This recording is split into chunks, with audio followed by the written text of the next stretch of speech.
wonder if I could get in with these guys. I bet I could. But I'm going to. I'm just gonna fall in like I belong.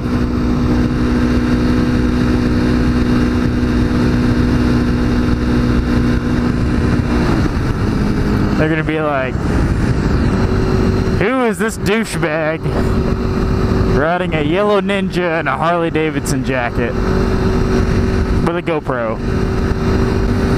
Nah, I'm okay with it. What is going on here? Deputy Sheriff's car. Just like pulled over with his hazards on and like positioned to turn around. I don't know if he was going to or not. But I don't know. He'd have to try pretty hard to catch up with me at this point. Yeah, that he's looking for that cop. Me. Here's something.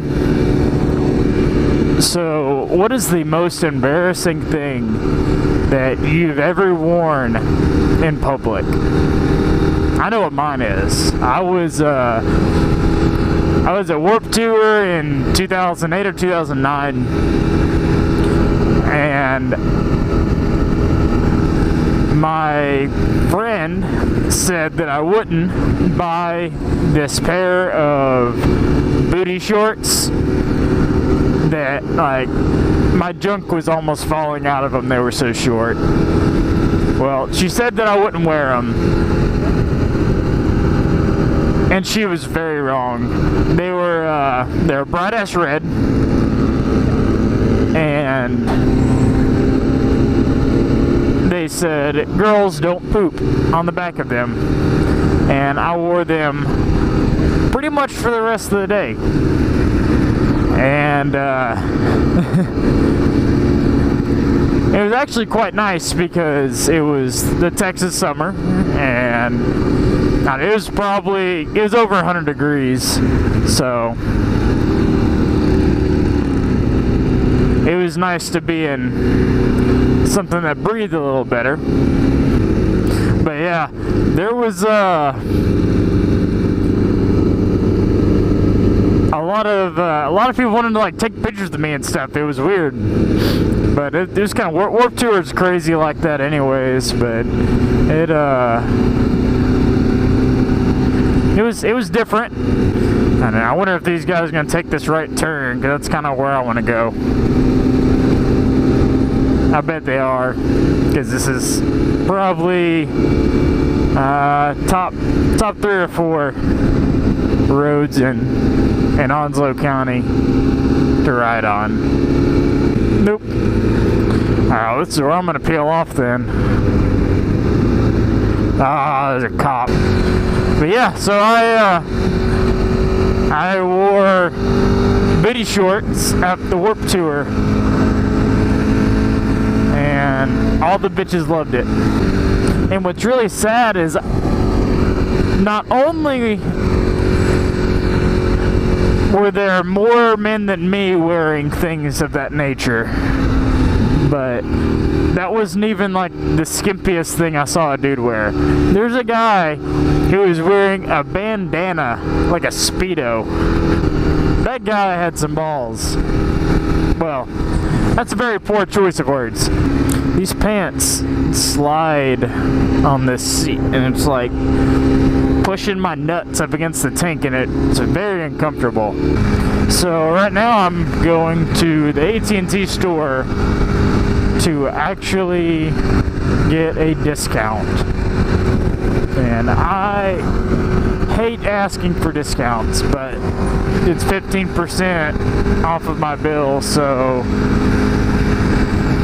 I'll stomach it. And I've tried to get this discount twice already. One when I started with AT&T, and they said I had it, and then I got an email saying I didn't. I just had to do more stuff. Look at that fucking Osprey. Look at that sexy fucking thing. Oh yeah. But yeah, I've already tried to get this discount, and they said I had it, and then I didn't, and they don't know what's going on, so I'm just gonna go up to the store with the paperwork I need and be like, hey, there you go. Do with it what you will. Give it to me or don't, but I'm sick of messing with it. So my buddy, I was helping him move, and he told me this really interesting story about a furniture store.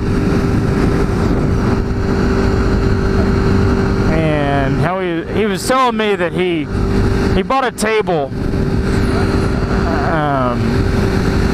from this store and paid $699 for this table. And then, like, 2 weeks later or a month later or something, he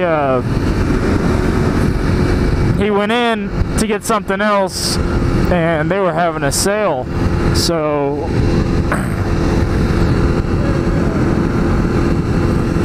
he goes and he finds this table, and he's like, I wonder how much my table would cost if I would have waited for the sale, you know, because if it's $200 or $300, you could get, you know, something or some store credit, or you know, give him a break somehow on it. Well, he goes and he finds this table, and it says 50% off, $700.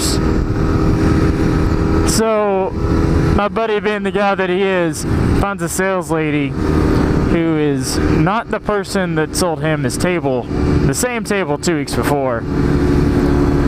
And he's talking to her. He's like, you know, I'm really like this table, and you know, it says on sale this is a good price. And she's like, oh yeah, this is a great price for this table. And normally it's $1,200, but for this weekend only, it's $700 because of the sale.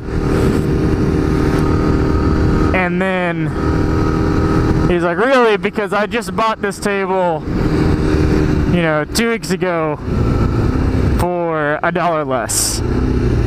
And, you know, her face turns bright red, and she's like, oh, we've been caught. And the salesman who sold him the table comes up to him and is like, hey, how you liking your table? You know, is it doing good for you? And he's like, oh, yeah, it's doing great. Cheaper than your sale price. It's doing pretty good. I just got something in my eye, and it really hurts. Nope, that'll work.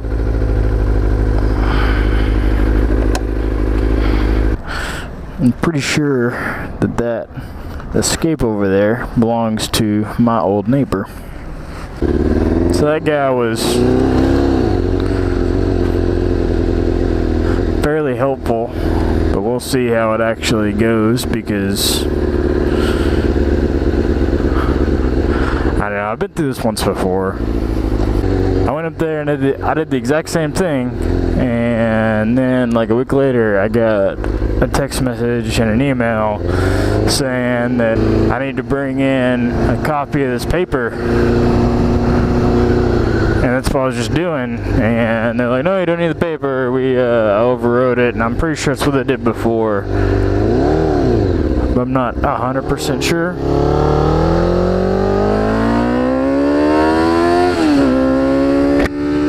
So I'm gonna see if it takes this time, and if it doesn't, then